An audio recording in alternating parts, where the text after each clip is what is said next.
Now man, that bottle's my kryptonite. Brings a man still down to his knees. All right, guys.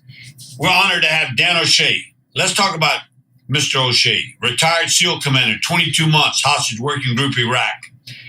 Member of Task Force Pineapple. That's getting people out of Afghanistan for those that we left behind, for those who seem to have forgotten about that. Post-Kabul fall rescue and evac operations. All those people you saw running around on airplanes, we left a lot of good people behind. Dan was those people volunteering to go get people out. Dan's obviously been, if you've watch Fox News or any hostage situation, Dan's been there. It's very funny for those out there in the audience. We're probably 2 degrees apart on several operations and a lot of people we know. Dan, welcome. Yeah, my pleasure. It's our pleasure. Good to have you here today. Just in the pre-interview, we're talking about stuff that gets both our blood boiling as the hostages around the world. You got Hamas. They're the latest. Before that, you dealt in Iraq when ISIS was chopping people's heads off. And the same thing. And I came at it from several years. I dealt with the Middle East. That was my deal, counterterrorism all around the Middle East, and obviously culminated in 9/11. Before 9/11, during 9/11, after 9/11. So we probably crossed paths a lot. But today, obviously, the audience, there's something very current out there. We're watching on the news. It's not political, but it's reality. The hostages. Hamas grabbed hostages. They let some of them go. We also know the Israelis cherish the bodies. Even if they're dead, they're still a hostage. Of course. And we've watched all this play out. And a lot of people at home think, oh, it's probably okay. They don't understand living in a tunnel for months and months. And then why are they still alive? What's the use? Or do they care about their feelings? And then they say, oh, it's only Hamas. It's not the Palestinian families who are holding them. They're innocent. They're nice people. I'll leave it to you. Yeah. So the irony of ironies, people are talking about the oldest profession in the world, prostitution. In the Middle East, it's kidnapping. They're going back thousands of years. They've kidnapped brides for marriages. They've kidnapped. That's just part and part of the culture.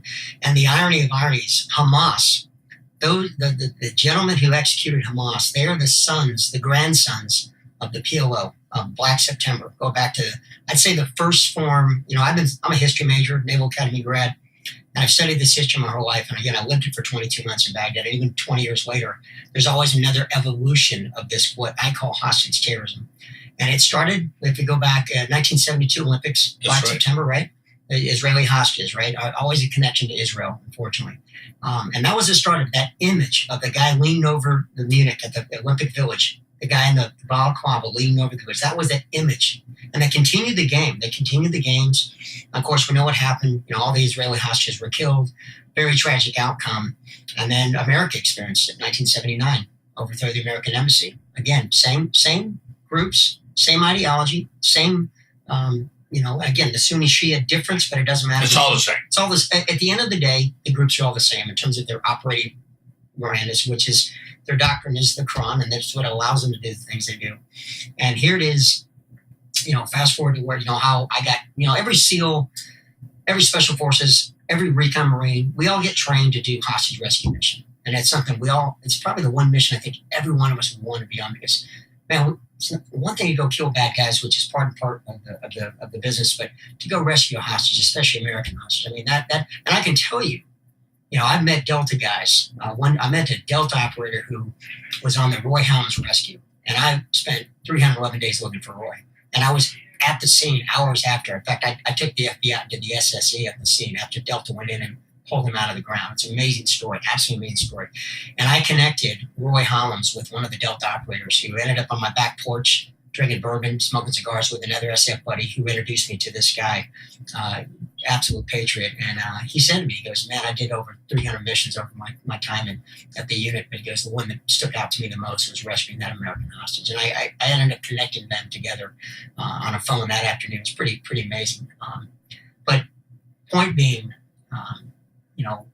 2004, well, the Danny Pearl was kind of the big wake-up call. Remember the Danny Pearl? He was executed by College Shape, College Shape, right? KSM, and then we had a year later, the Nick Berg beheading, which was aired on international TV. I was actually on duty at U.S. Central Command as a soft liaison, so I watched the Danny Pearl execution, but it was only seen by people wanted to go into ogres.com, and it wasn't widespread. It was horrific, but I was tracking it because I worked alongside the Joint Personal Recovery folks at U.S. Central Command at the time.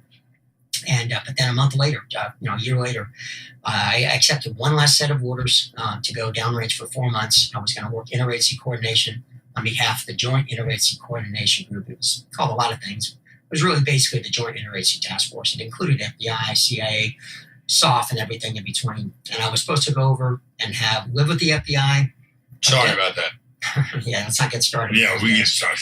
But live with the FBI, have a desk at the U.S. Embassy, and work with the 2-star general running the J5, the long-range strategic planning, and have a State Department connection. And I was just supposed to be this interagency liaison officer. Well, day one, 2004, this was right after July 6th, I believe, was the first day I walked into the embassy. And I walked to a morning meeting with the 2-star general. He had a bunch of full bird colonels all standing around like it was a plebe come around at West Point or Annapolis. And it was like, sir, yes, sir. Then you walk across the embassy to the State Department side of the house, and it's a completely different environment, right? Everyone's grabbing coffee and meetings starting late. And you don't know who's in charge. They're sitting at a round. Wandering around. And lo and behold, the chief of staff, who I met briefly before the meeting, Tom Duffy, we talked a little bit. He was a Notre Dame guy. My brothers went to Notre Dame. And he was a Navy officer before he became a Foreign Service officer. So he knew what a SEAL was. Even though it wasn't in uniform at the time, he knew my background. And anyways, Tom Duffy, when the meeting kicked off, he was running the meeting for Ambassador Newman. And he comes to the last item of the day. He said, 2 Bulgarian truck drivers were kidnapped in Mosul 10 days ago. Some guy named Zarqawi says he's going to cut their heads off unless the Bulgarians pull their 470-man battalion down doing a humanitarian mission in the south of Iraq. He said, President Bush called the president of Bulgaria this morning and said, you're a valued member of the coalition. Remember the 40 nations in the coalition we won. He said, we will do everything we can to save the lives of these 2 hostages. So the State Department guy looks at the only military guy in the room and says, Dan, you're a Navy SEAL. Go call your friends. And that's how it started, right? How many times have we in our career been handed a tag, you're it. Let's go. You can't get that booger off you because you're now stuck with this map, this issue. And so at the end, I went to the JOC. I found the JOC. I tracked down an analyst that was assigned to the task force, and he jumped on a convoy. And that afternoon, we had 2 Bulgarians that showed up at the embassy. Your classic Boris 1, Boris 2, Eastern European, gray complexion, gray suit. It's so funny. They were in the ambassador's office, Ambassador Jeffries, the DCM mission. And there are no smoking signs, and these 2 Slavic Eastern European guys are sitting there chain smoking during the briefing. And this young analyst described Zarqawi. He said he's the guy that cut off Nick Berg's head. He's also cut off the South Korean that had been beheaded. The soldiers had found him like a week or 2 prior. And he basically said to the Bulgarians, hey, we won't find him in the 48-hour window that Zarqawi's given. Be prepared that they're going to probably end up beheaded. It's going to be gruesome, and it's going to probably end up on Al Jazeera. You need to warn your government accordingly. And he turned to the ambassador and said, sir, I have to go back to Camp Victory. So the ambassador said, Charlie, great brief, thank you. Turned to me and said, Dan, please take care of my guests. Keep me informed of everything happening on this case. And I'm like, yeah, roger that, sir. So my first email that went out that night about midnight, right? I showed up at 06, and now 20 hours later, I'm still trying to manage all these pieces.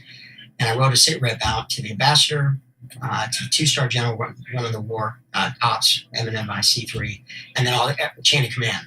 And lo and behold, I get back to the FBI compound at midnight, and I remember the FBI on-scene commander when I said, hey, sir, I'm a SEAL. We do hostage rescue. You guys do the coordination and intelligence sharing, investigation. And the FBI chain of evidence. Blah, blah, blah. Yeah. And he looked at me and he said, hey, it's not a Bulgarian citizen, not American, not an MSIT, not our role, not our responsibility, but I'll help you with this. I'll give you a little agent to this working group, but we're not going to get involved. And lo and behold, over the next 30 days, there were 31 kidnappings in Baghdad in July, went to 46 and I think 54. So in the 3 months of my tour, I'm like dealing with 2 or 3 international cases a day. I'm at my desk day 2 and I get a call from the JOC. Hey, I'm working for Dan O'Shea, the hostage guy. Literally, I'm in Baghdad 24 hours. And the JOC saying, and you're the hostage guy. Within 24 hours. And the JOC goes, hey, well, this Filipino got kidnapped, and they're going to pull their troops. The fields have been demanded, pull your troops out of Iraq, or we're going to kill this guy named Angelo De La Cruz. And you need to handle this case. I'm like, all right, well, I got 1, I got 2. And but within 10 days, after, there were literally a kidnapping case coming in every day, I wrote up a mission statement, specified implied task, and what our priorities were for the house work group. And that's how it got started. I briefed it to Ambassador Jeffries, and he basically said, and here's the funny part, and I say this as a SEAL who went to Ranger School when I wore a Ranger tab, and I'd spent most of my career with the Army, so my tab probably got me farther along in my career than my trident did, certainly with the Green Berets and the Rangers, especially the senior officers I worked for. I showed up at the embassy wearing civilian clothes. I didn't want to, expose who I was, obviously, to the embassy crowd. Those guys are like the herbivores, don't like us meat eaters. And I remember when I had to give the brief to the ambassador to say how we're going to deal with this crisis, I put on my, got it shaved my beard off that I was growing, got a clean haircut, put on my uniform. When the ambassador strode in the room, Jeff, as you remember him, tall. Yeah, I know him. He's like Strawberry. I worked for him. Yeah, great American. I worked with him a couple times. Amazing individual. Yeah. I mean, you're classic. Very intense. But you're classic ambassador with decades of experience. Yeah. And he strides in the room, sits at the back of the table, and I have the PowerPoint first slide up, and he leans back on the chair and he takes a glance at me because he didn't know I was in the military, much less a SEAL or Ranger. And he leans back in his chair and he goes, Ranger School. Oh, Shay, I knew I liked you for a reason. And I'm thinking, people are usually more impressed with the trident, but hey, whatever, right? So I did the brief, 5 slides, laid out everything. And he said, Commander, you have this well in hand, continue unless otherwise directed, which means you have commander's intent. If you have a problem, come see me, but I'm giving you wide latitude to do your job. And ironies of ironies, I pulled up his bio. Yeah. He was a 173rd Airborne. Yep. Airborne Ranger. Yes, sir. In Vietnam. Oh, yeah. And so he saw me, he saw that tab, and he said, I got a Ranger. And so that's what's so important about why our culture, be it SEALs, Rangers, Green Berets, and that cross-pollination. And, you were talking earlier, and you're a little bit older than me, but I'm a pre-9/11 guy too. A decade before 9/11. 91 is when I went through training. And there was that animosity always between us and SF and Rangers and Marines in particular. Oh, yeah. That's a whole different story. But now after 20 years of 9/11, or now 25, we're so joint and purple because, I have as many brethren in the green side of the house and Rangers. Green and blue. Green and blue. And blue. And it's, but it was, getting back on top on the hostage stuff. I spent 22 months, worked 448 kidnappings. It was crazy because what I learned, and I learned this from a Marine, Mark Thompson, who was a career recon Marine, retired, then went over to state CT. So you probably ran across Mark because he was the most trusted man of the government when it came to this, because he worked in multiple hostage cases over his years, and a lot of other things. And he's a true believer. Mark's a great American, and a big mentor to me. And he said this to me early on this tour in Baghdad. He said, Dan, hostage rescue takes 3 things. Number 1, proof of life, that the hostage is still alive. We're not going to risk the National Mission Force for a dead body. He said, number 2, we need a 10-digit grid. We need to know exactly what room, what house, what building they're in, right, so we can get the element of surprise. And he said, the last is the authorities to launch the mission.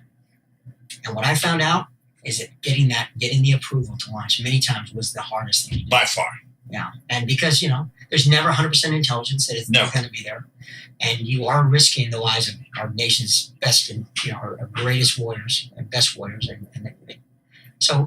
But it was a challenge because I remember watching for 18 months of my tour, the kidnappings were destabilizing everything. The reconstruction efforts were being stopped by kidnappings. The ransoms were funding the insurgency. Suicide bombers on Red Irish were being funded by these kidnapping rents. The Europeans were paying multi-million-dollar rents.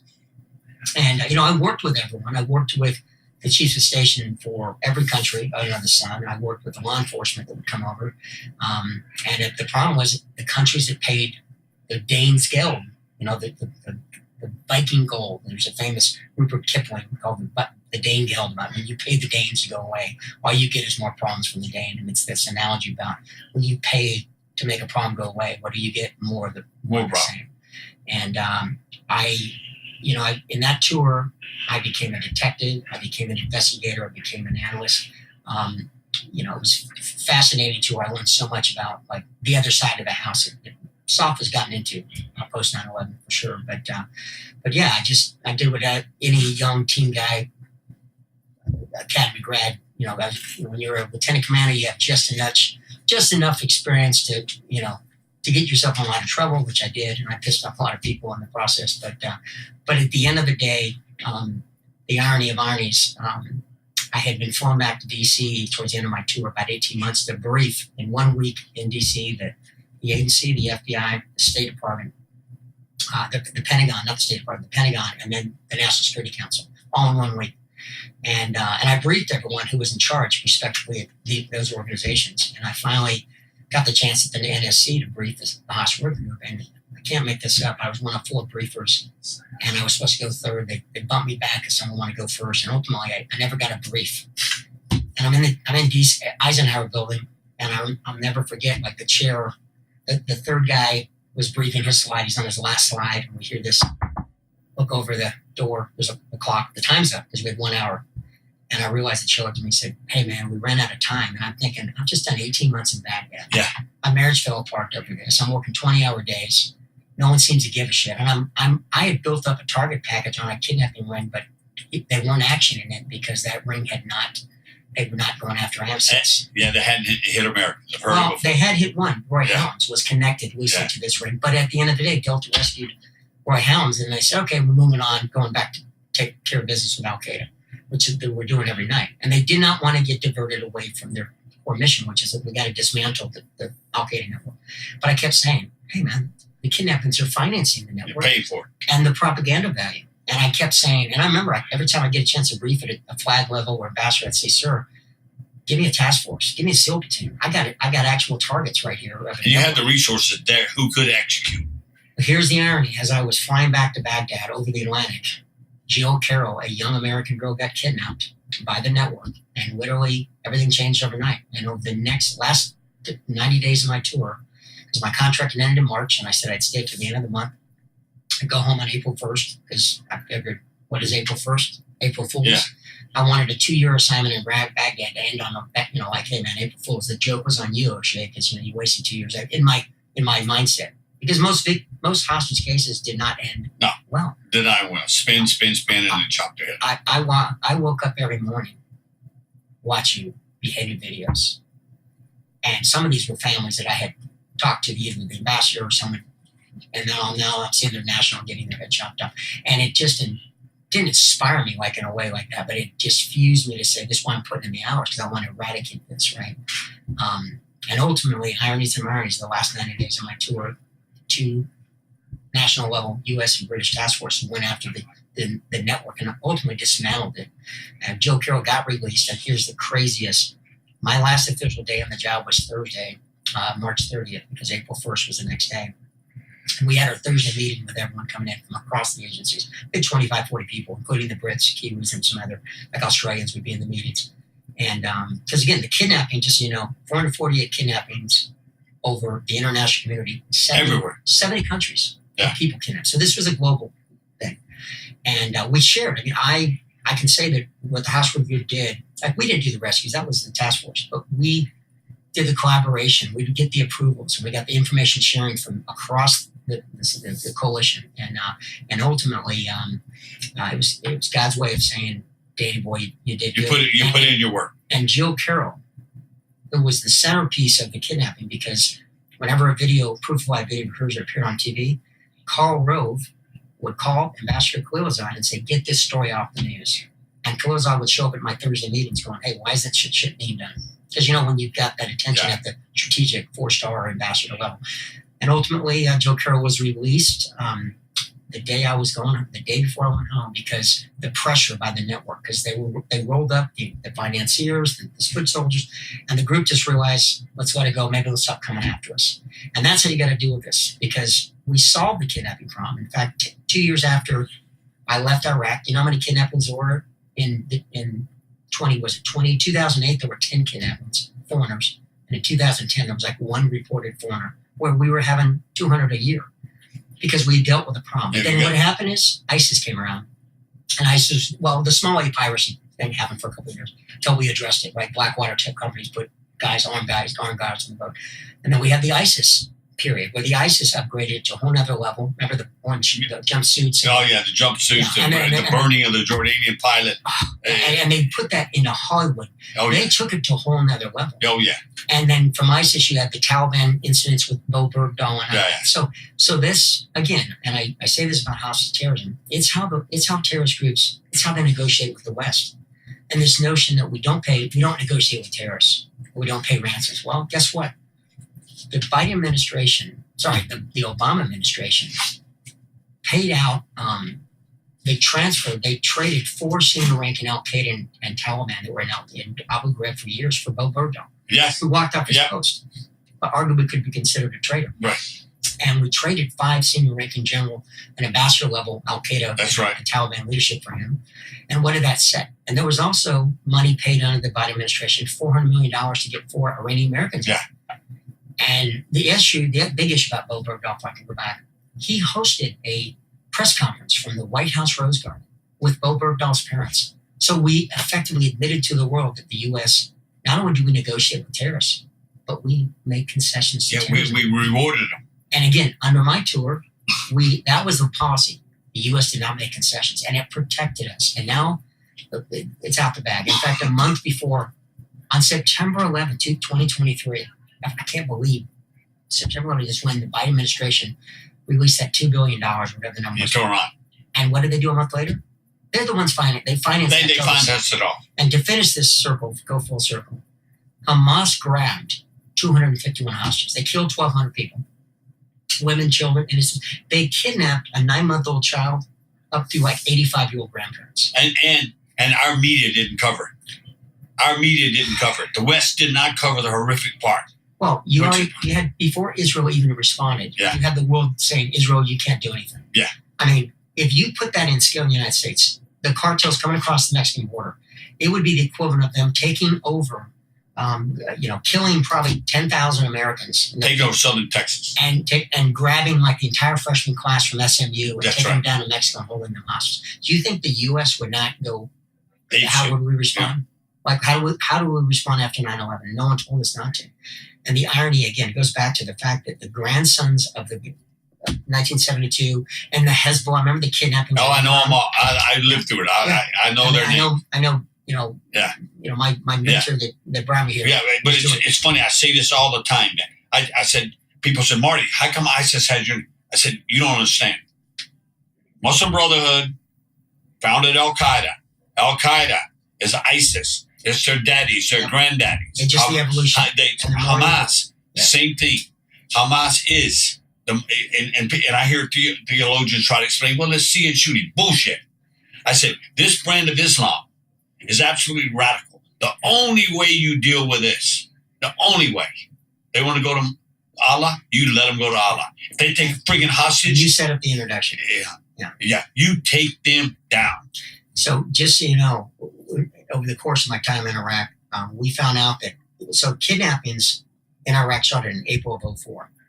And that's when the Nick Berg, the Blackwater convoy, Scott Helston, who I obviously knew pretty well on the teams, all that happened. And before April, March of 2004, how many Western foreign kidnappings? 0. And Kurt von Ackerman had been taken in October, but kidnapping was not on the radar screen. And all of a sudden, in April of 2004, 94 foreigners were taken hostage in 1 month. And then by the time I got there, was the 31 in July. But we found out later that Al-Qaeda requested kidnapping experts from Hezbollah, which is Shia. Yeah. Right? So they do hate each other, but at the end of the day, they were... No, Iran funds both. Correct. And there were Hezbollah experts who had been in the kidnapping business going back to 72 Olympics. Going back to Lebanon. Remember, they grabbed, 56, Westerner and academics. I remember all the ones in Beirut, in Lebanon. That was Hezbollah. We didn't know what they were then, but they were Hezbollah. 100%. So it's generational. And we, like you said, there's only one way to deal with this, because I don't know if we can get it back in the bag now, because we've set the policy that the U.S. pays. We've looked weak. We have looked weak. You look weak. And there's one part, and I'll tell you, we're covering a whole history of kidnapping, which started with the Palestinians, the PLO, the various factions. Then we moved forward, Hezbollah, which were initially started from the Dahish Junubiyah, which is southern suburbs in Beirut. When the Palestinians left, Ahmad Mughniya was a Arafat bodyguard. He founded Hezbollah. Mm-hmm. And that's when they hit our embassy and hit our Marines. That's when they grabbed all the Westerners. I was kind of in the know on that. Just for the record, for the audience, it wasn't with a lot of fanfare. Ahmad Mughniya, we tracked him down after he tortured our station chief, kidnapping, killed Buckley. And he killed Higgins. The Marine Corps colonel, advisor for the UN. And for the record, we killed him. in downtown Damascus in 2007. It took us a long time. But his last involvement, remember, there were 4 American soldiers. Yes. And this is right after I left, but I obviously followed the news on the case, but there was a convoy in blacked up armored SUVs with MOI badges. They drove through multiple checkpoints into a police station. And grabbed, I think, 4 American soldiers. Yeah. And that was organized by them. And they hit our base. They came in, actually, they had U.S. uniforms. It was a great op. Correct. It was a great op. Well, not great. It was a great op by them. Yeah. U.S. They grabbed 4 American soldiers and left. And they were trying, as I understand, to get them into Iran, but they realized they couldn't, so they executed them. They killed them. Yeah. No, it's so insidious, and it's such a, And the thing that you saw it as a SEAL, an operator. I understand the mentality from where I come from. We want action. We want decisiveness. Unfortunately, as we get older in the U.S. government, we see, I call it the Wizard of Oz. I call it the Wizard of Oz story. I was sitting on a sand dune ready for a mission in Death Valley in late the 70s, early 80s to figure it out.